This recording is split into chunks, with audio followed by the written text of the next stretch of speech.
Nasakmit sa Cotabato Police Provincial Office ang siyam ka tropeyo atol sa Pro 12 Film Fest Award Night nga gipaygayon sa usa ka mall sa General Santos City. Adunay duha ka entries ang Cotabato Police Provincial Office sa kompetisyon. Ang school youth category nga gitituluhan og ang pangarap ni Ronnie Mampurok nga second runner-up ug adunay award nga Best in Film, Best in Poster Design ug People's Choice Award. Ang istorya nagpakita sa lagisgot nga pangandoy sa usa ka IP student nga mahimong unang IP police sa ilang barangay aron iyang mahunong ang komunistang insurhensya. Sa maong pelikula, ipakita sab ang Project Horse program sa PNP ug ang Community Outreach program niini.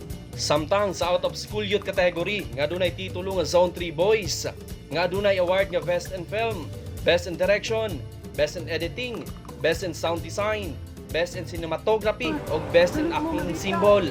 Istorya sab kini sa mga pangandoy alang sa kaayuhan sa kaugalingon, pamilya o komunidad.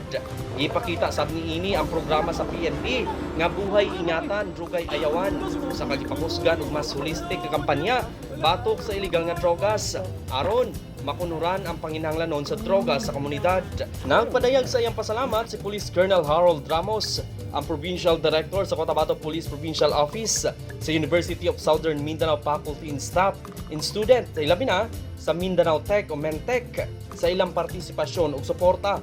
Mao nga nasungkit nila ang mga award. Ang Film Fest Night giapilan sa tanang mga pulis sa Rehiyon 12. Nagpaabot usab kini sa iyang palipay. Ang maong kalihukan gisugdan pinaagi sa Walk of the Heart nga gipangunahan sa Regional Director Police Brigadier Remili Macaraig, mga sakop sa Command Group ug Regional Advisory Group for Police Transformation and Development 12 ug mga cast ug crew sa line entry sa pelikula.